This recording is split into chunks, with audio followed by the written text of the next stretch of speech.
Proposition 305. I'm going to read to you what you will see on the ballot.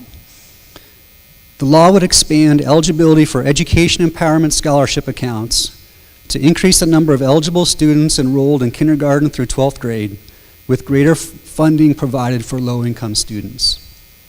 And it is my pleasure to introduce two ladies who are going to speak on this topic. Come on down, ladies.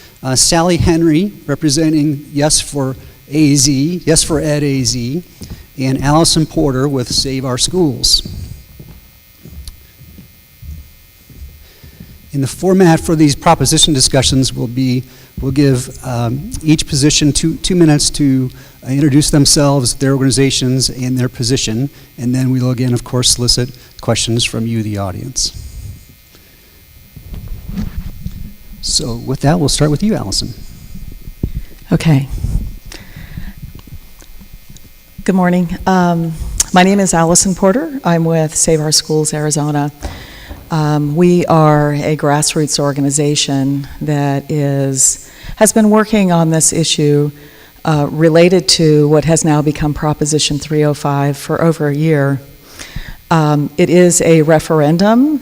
That means that there was a law that was passed that a lot of voters didn't agree with. We collected signatures, and it is on the ballot. Essentially what the issue is, there is something that is called empowerment scholarship accounts, which is kind of a misleading name for vouchers that allows, and this law is an expansion to make them available to every child. This particular resource has been available for students with special needs and special circumstances and would still continue to do so if Proposition 305 is defeated. Save Our Schools is asking, alongside with many, many thousands of parents and teachers and students statewide, for a no vote on 305, which means that the expansion will not occur. An expansion would take public education funding and send it to private schools. And our public education system is in crisis. So we really need to focus on our public education system, which educates 95% of the students in Arizona. One of the issues that comes up is choice, and we have a lot of choice in Arizona, and we have a lot of charter school choice. Charter schools are part of the public school system.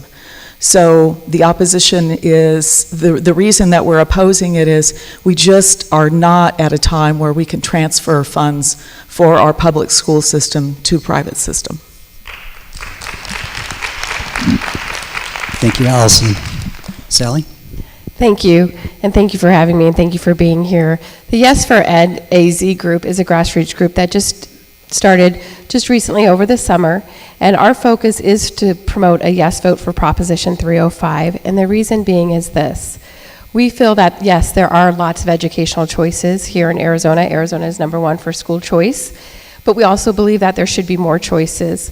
As Allison mentioned, the ESA is for special needs kids and other groups, but the Prop 305 allows access for more families to have different options besides those special groups. Not every child fits into a district school setting or a charter school setting, and families are truly the ones that have the best ability to make that choice. Some kids may not be able to qualify for the current ESA because they can't get an IEP or a 504 plan from the district school, and that could be for a myriad of reasons. It could be maybe that child's being bullied. Maybe the child has social issues. Maybe they're suffering from anxiety, depression. Maybe they're awkward. Maybe they look different, so they're not gaining friends and they're not fitting in. So it gives the parents the ability to have an opportunity to find a different educational setting for them. They are not vouchers. ESA are not vouchers. Vouchers is like a coupon for a one-time service. ESAs actually can pay for It can pay for private education, but that's not the only thing it can pay for. It can pay for tutoring, it can pay for therapies, it can pay for educational needs, it can pay for at-home learning, and the needs that those families might need to be able to access the at-home learning. So it doesn't just pay for private education. And secondly, The Joint Legislative Budget Committee did a very thorough analysis on Senate Bill 1431, which was passed by the legislature and signed by the governor in 2017, which is what Prop 305 is about. And they determined that it would save taxpayers' money, the ESA program. Thank you very much. Allison, you brought up the ESA versus voucher, and you addressed it to Sally. Is that a fair assessment in terms of the differences between the two, or could you articulate that?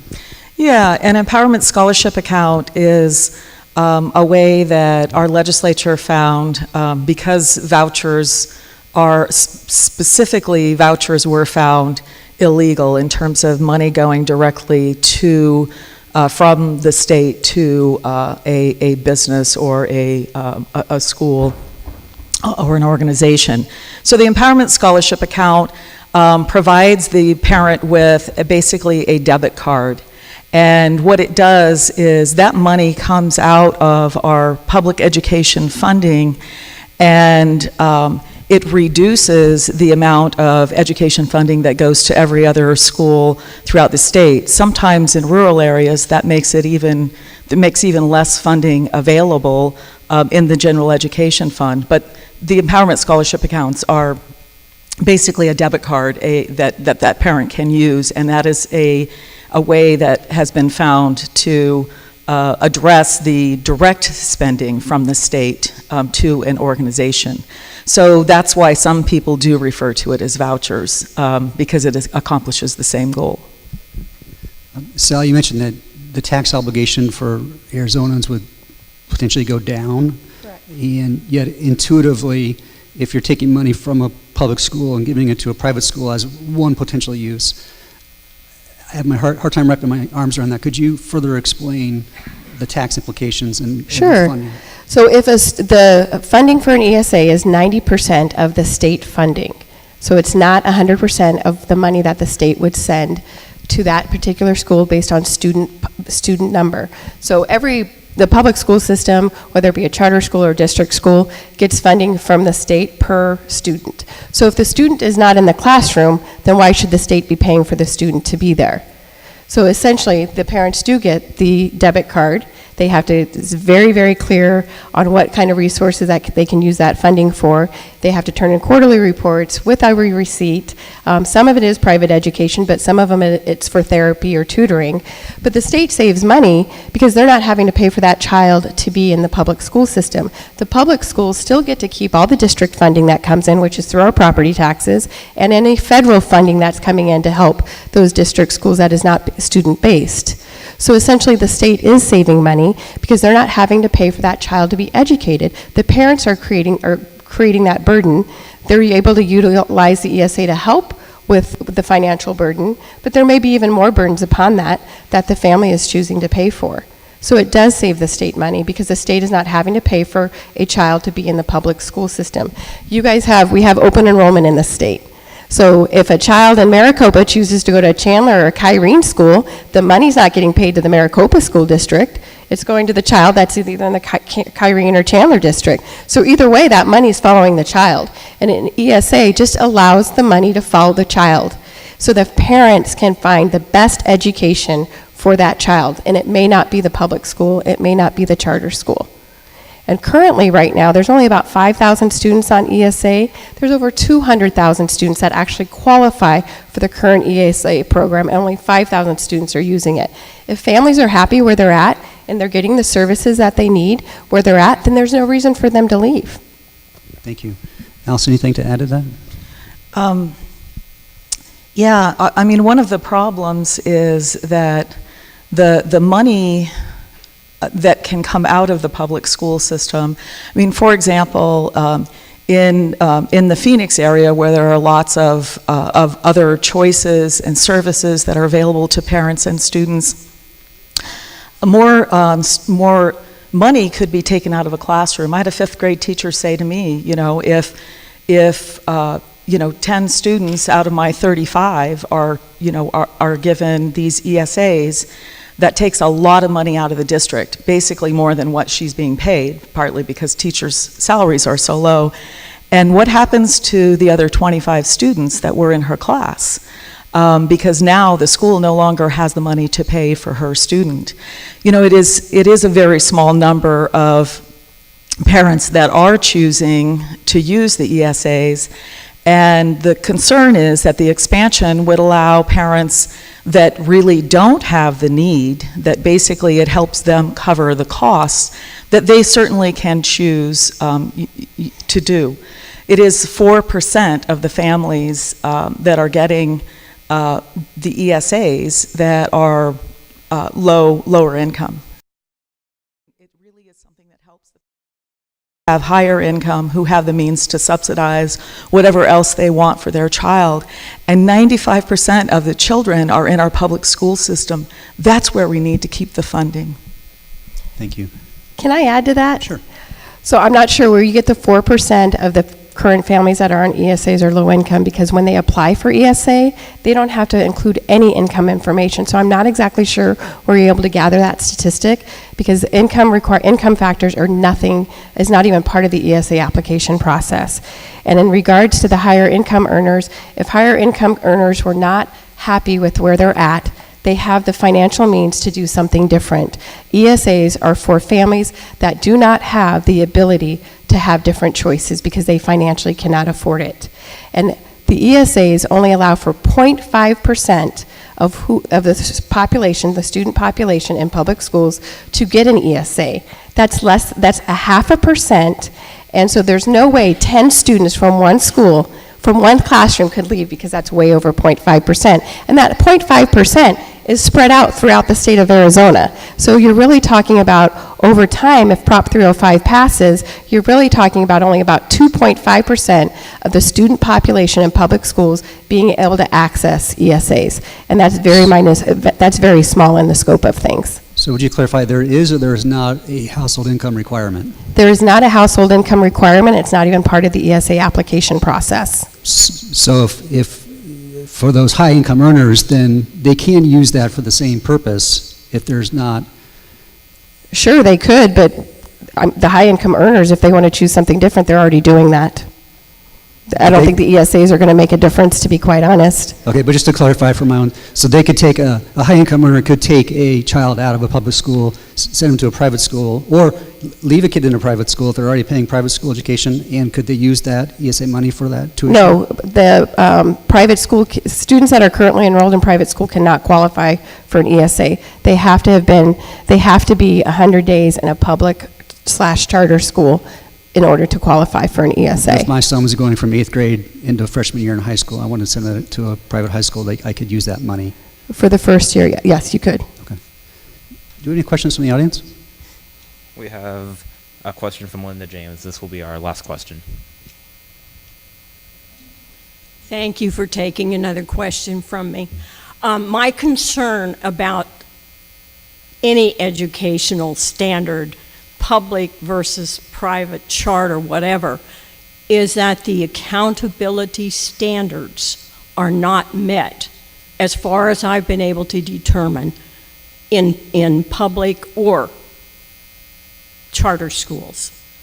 And my question, I guess, is what accountability can you offer to assure me that my public education dollars are going to be used in the best way possible for everybody?